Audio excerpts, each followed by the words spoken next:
All right, and we're back. We actually have a full panel here as we're now joined by the councilwoman of councilwomen, if you will, April Jackson. Thank you for joining us. Thank you for having me. You know, the great thing I can always tell everybody about you there, Councilwoman Jackson, is of all the elected officials I know, you're the ones that are concerned about the homeless and the people out there. Yes. I'm concerned about everybody. Right. I really am. You know, homeless is one of my main focuses, but just everybody, you know, and you can't satisfy everybody, so you just try to do your best, and I'm being led. Mm-hmm. I'm being led to do what I do. And I want to be, I don't even know if I can say politically correct. I just want to be right in what I'm doing. You know, I just don't want to make mistakes. Correct. Even though, what you say? Biblically. Yes. It's the political correct it's not what it's all about. I was led to be actually, and believe it or not, I was led to be a council person by God. Yes. Absolutely. By Absolutely. God. By God. Yes. And you know, I appreciate that because a lot of times the homeless get left out because most of the time they don't vote. Let's just be real. And a lot of times when we're dealing with people who are elected officials, the unelected or those that don't vote don't get that much of a say. So thank you. Thank you for being that person. We were talking a few minutes ago about mental health facilities. And I know we have some behavioral health facilities here locally, but how many overnight facilities do we have? Anybody know? Dub Point, is it Dub? Yeah, Dub Point has a few houses. I don't know exactly how many. But I do know my daughter used to work for them at one time, and they did have a few houses from Allen to Salisbury, in the Salisbury area. I know many people that struggle with mental or behavioral health. They end up getting sent over on the other side of the bridge, or maybe in Delaware as well, Right. just for a short stint of stay until they, then Okay. they Well, come that's back. the problem. It's a short stay. Yeah. I've heard at the hospital itself, it's a 72-hour stay, and then they'll send you to a 2-week facility. But what happens then? Right. Because when they let you out, they don't give you outpatient care. So I Follow-up. think that that's a major problem because the 9 times out of 10, the patient doesn't do that on their own. If you give them that guidance and help them, then it'll be easy for them to say, okay, I have my appointment and I have it this month. And so maybe if they did that once a month or something for them, but that's not what they do. They just send them right back out. And then they're not, the judge cannot enforce their medications. Right. You know, and if you're on medication and you know that you need the medication, and you know you're not mentally stable enough to take it or know when to take it or know how to take it, Right. you're not going to take it. So I just feel like people should be placed places where they can Right. be able to take their medicines or their medicines are administered to them. Yeah, I know we normally refer individuals that have addiction issues and addiction challenges. I either refer them to one or two places, either the Helping Up Ministry, that's across the bridge, Baltimore. They supply you with everything. Those are for individuals that are serious about getting clean. And they have a biblical-based curriculum. And you can stay there for a year. And then they have a 30-day blackout. A lot of people don't like that 30-day blackout. In 30 days, you can't talk to nobody. You can't talk to nobody. You can't talk to your mama, your husband. You can't talk to nobody. A lot of people don't like that. But again, that's part of the recovery. Or I will refer them to the Teen Challenge. Oh, yeah. They have a women's ministry in Georgetown, but they have a men's ministry in Seaford. And I visit both of those places. Both of those places are immaculate. And again, they're faith-based. They're faith-based. And a couple things there, Bishop. Thank you. First thing is, if they don't, fast everything, sometimes mama and daddy could be the problem. Right. Right. And there are times, and so you got to sometimes be away from everything. It's kind of unique. My wife was Mommy and just daddy teaching can on be the fasting. enabler. Yes. But yeah, sometimes they can be the enabler. Yeah. Now, the other thing I have a concern with is you brought faith-based. There are programs, and I don't want to say them because some people get offended, but there are programs out there that may work, but they're not faith-based. They say a higher power, Yeah. Right. and they may have started out when they first started out having God as their, higher power, but there's a lot of them that don't use Yeah. faith. Yeah. Like part of the 12 Right. steps or Right. something like that. Right. So, and a lot of times, I'm like, she was just saying a few minutes ago about people don't know when to take their medicine. Now, a lot of times when they keep them for 72 hours, they send them out with some kind of a script, and they go out there on the street and they sell their medicines. And when we're talking about the homeless, I can tell you there's a lot of the homeless are out there. It's not because they don't have money. Yeah. It's because it's a mental issue. And the reason why a lot of these programs sometimes they experience success is because the individual want it. Wants it, yes. And a lot of times, want it. of times too, Yeah. a lot of the people there that are the administrators, they have experienced Yep. it Yep. themselves. Yep. Right. See, a person to me can't tell me about drugs Right. Right. if you've never done drugs before. Right. Because you can't tell me the repercussions behind them. Right. You can't tell me how I feel, how I Yep. felt, How to or get through it. through it. You can't. You just can't tell. Me personally, and I tell people, I was on drugs. I was. And you know how I kept crying to God. Amen. I cried out to him. Amen. I need help. That's where I it need you starts. to help me. And my girlfriends used to laugh at me. This is, but a crybaby. I said, yeah, but guess what? I'll be out of this and you'll still be waddling in your mess. Right. And I just felt I wasn't do it on raised your this. own Yeah, I wasn't raised like this. yeah. And I didn't want to be like this, and I didn't want to bring this on my kids, on my family. My father worked so hard in the community for the same thing I'm working for. My mother was working at a detention center. I didn't want to go up there and embarrass her. And I Right. didn't want kids taunting my kids. So I said, God help me. Right. And when he took it just like There that. you go. Amen. Just like that. And I have never, and The I power am of the now Holy Ghost. 28 years clean. Amen. Awesome. 28 years clean. Amen. Thank Awesome. you. Awesome. That's And the why I Waikama say where Cookie- the Spirit of the Lord is, sickness cannot dwell. When you place the Holy Ghost first, Yeah. Yeah. Yeah. And reminded me of the coat team, though, in Waikama County. Yes. If anyone did the coat team, all of those people actually have what Experienced it. They experienced it, and Yeah. former people that went through it and got through it. So, Can you explain that program a little bit? code team, yeah. So actually, Brian Perez, I don't know if he ever would watch this, but he was one of the guys on the code team. But it's a program that Waikama County created. I think it stands for, was it chemical? I forget. But basically, they deal with people struggling in the throes, right in the midst of addiction, and they send the COAT team there to intervene and work with them. They have one-on-one mentorships and have wraparound services for people experiencing addictions. They're going to crucify me for not getting the COAT name. I know I can't even get it, and I was there when they named it, and I can't. know. I used to know it at one point in time, but they do great work. Yes. COAT, it's an acronym for something, but they do awesome work in Waikama County. Addiction treatment is the last two Yeah, words. that's right. Yeah. We'll figure it out. Yeah, but they did do a remarkable job. I know quite a few young ladies who were part of that, and they moved up in different positions and Yeah. gone different places. And that's why I said some people are so ashamed of being Right. or going through Yeah. or doing stuff or being addicted to drugs and being. But see, sometimes, and I'm going to say it on religious because I love the Lord. Sometimes he takes us through Yeah. these things for us to be able to help other Yes. people. Anything we go through is to help somebody else. that's right. It's just not exactly happening because right. it's happening. It's No. because, but it's all to how you handle it. Yeah. Coming out of it, we could take I could take right now, go into unfamiliar surroundings with people on drugs or somebody homeless, and I could fall prey. But Yeah. I'm strong now, but I don't want to be. Now, I have friends that are still doing this, and I'll say, I don't want to shun them. And I speak and I hug them and I do everything, Right.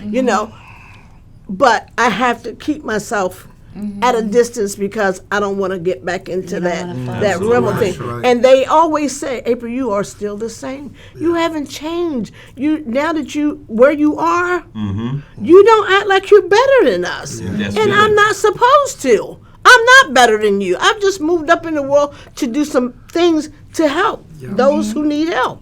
Plus, you never lost your love. No. And I'm sure you probably remember some important people in your life that helped you get to where you needed to be as well, that came alongside you at that time too. Yeah, I do. I remember, matter of fact, it was maybe one or two people.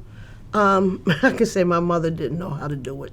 She was kind of like, how mothers, because I can show for tough sure. love. Oh, My yeah. mother, she showed tough love, but in a way that it really hurt me. Now my dad was entirely different. He saw it.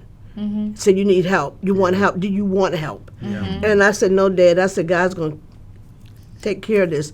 And he was like, I said, God's going to take care of this. And when I got myself together, it was Thank just you, like Jesus. everything left. Everything, the smoking cigarettes, everything, the drink, Wow. everything. Good. Everything, and you tell the Lord, you say, take everything from me that is not of you, Lord. Right. And he'll do it. He'll do And people say, be careful what Careful you what pray you pray for. for. Because Yeah. I lost my home, my husband. Yeah. But it was God's will. We have to look at things like that. Even in helping the homeless, we have to be mindful. We can't be mean, begrudging, and because they're already going through it. They're already going through it. So we have to be not compassionate, but we have to show God's love. Now, there's times when you have to get firm with them, but it's a different kind of firmness. It's like a mother, because I was always asked when I was doing the shelter, they would say to me, are you a correctional officer? I said, no. Were you ever in the military? I said, no. They said, well, why are you so disciplined? And why are you just like order? I said, because that's how it was in my house. My father was in the Army either, in the service. But it was just like order. And like I believe when people are in the Christian shelter and Halo, I believe they should work clean. Clean. Whatever you all need them to do, they need to be able to do it. You shouldn't have to pay somebody to come in and clean your facility when you have people there that can do it, and they need to do it. They need to know how to do this. They need to know that you can't live anywhere for free. Anywhere. And unfortunately, a lot of them, they lack structure or want to have structure in their life, so they're out on the streets. And one of the concerns I have about being out there on the streets for them a lot is there's so much out there. Because the little bit of money there's a lot of them out there that still get a check. I don't know where they go pick up their check at, but What's on the card now? Oh, okay. So they're out there, and the thing is that they're not getting any help that's going to be long-term, like the bishop was talking about, not to just get in there and getting a hot meal, but getting some kind of help long-term. What they're going to do is they're going to go out there, they're going to end up addicted. Not only addicted, unfortunately, a lot of them end up dead. And, we have a very high homeless population here in Salisbury. Yes, we do. And a lot of it's right downtown. Every morning, my wife and I, we ride downtown by the library, and a lot of people pay attention to the crosswalk. Well, if you're at that crosswalk, instead of looking at the crosswalk, look under the bridge. Yes. There's a whole village. Yes. I'm actually hearing that, I'm glad to hear about these clinics. I want to cover that before we wrap up. I'm glad to hear about the clinic they got on Church Street and on Moore Street. But what I heard, I think yesterday, really broke my heart. Where the one on Moore Street was, there was a homeless camp there. Yes, it was. And now, where do those people go? They're behind the Salisbury Middle. That wooded area there. And they've been there for a while. They've been there for a while because Ever since I was in middle school, they were there. I can remember them when I was at the Billie Jean Jackson Park doing the concession stand, and they would come over and they would just sit and charge the phone. And one day, I ain't gonna lie, I said, you're not supposed to be charging your phone over here. And something said, shut your mouth. Because that's the only, and it honestly did, because that's the only way that they can communicate. Right. So I'm like, just be quiet and let those people do what they do. Sure. And I would feed them. I would come out with drinks, like some days I would just I have Gatorades, I put them out, and they would come and say, can we have one? I said, honey, take them all, but make sure you share them with everybody. And there would be times when we have overabundance of food, and I would give them to them, bread or whatever, and give it to them. And they still come. They still, not as frequent as they used to. they would still come. I saw one guy one day, he just kept feeding. He kept buying food, selling food. I said, who are you buying all this food for? And he said, my friends. I said, they're not your friends. I said, because you're going to spend your whole check. Right. And they're not, when your check is gone, you're They're going to be gone. alone. And mind you, he came back about 2 days later. And my girlfriend and I was sitting in the window. And he said, you were right. Wow. And I said, are you hungry? And he said, yes. I said, don't worry about it. We got you. Wow. We got you. You know, there's one homeless young man. I actually spoke to him right before I came here. Curtis. If you ever want to get encouraged, he's the one homeless young man that always smiles. Yeah. He never asks us for anything, but he's one of the ones, and actually I told him I was coming to PAC 14. He said, oh, the TV show, the TV network. There are those out there that are literally not addicted to things, Yeah. but to get him to stay in a shelter, I can promise you, you never had him at Halo. I'm pretty sure you haven't had him at a Christian shelter, but there's got to be a mental issue there. Yeah. My Because he concern- actually turned down work. You know, the county was going to pay him because he picked Yeah. up the trash, and he didn't go. We were supposed to take him, and he didn't even meet us. Yes, He actually, didn't the even county want that. executive wants to start paying him because he picks up trash everywhere. I mean, has everybody ever seen him? Oh, is it a black guy? Yeah, Black guy. yeah. Yeah, he's been doing it for years. Yes. He came to Mr. Uh-huh. Curly's and he said, I want a bag of potato chips because Tony feed him. Yeah. You know, he gives him a bag of potato and and he said, and some cookies. Yep. Yep. I mean, Curtis He is- has been doing it for years, though. Yes, he has. I mean, as a matter of fact, I just saw him over there near Checkers cleaning, and I know the owner of the Greek pita place, he feeds them. But I do know that the county, at least the executive, has told me if I can get him to come up there and to her office, she will start paying him. I think he's an angel. He doesn't want anybody's money. I think he just does it for He just loves to do it. it. Yeah. Yeah. Yeah. And you have um, people like that. But again, I mean, our overall concern is, again, as we conclude our session here, is homelessness. It's not just one person that suffers when you see someone homeless. It's each and every one of us. Right. Why? Because they are us. Yes. Each and every one of us, as Councilwoman Jackson just said a few minutes ago, we've all been down and out before. You want to hear a In statistic? some way. Sure.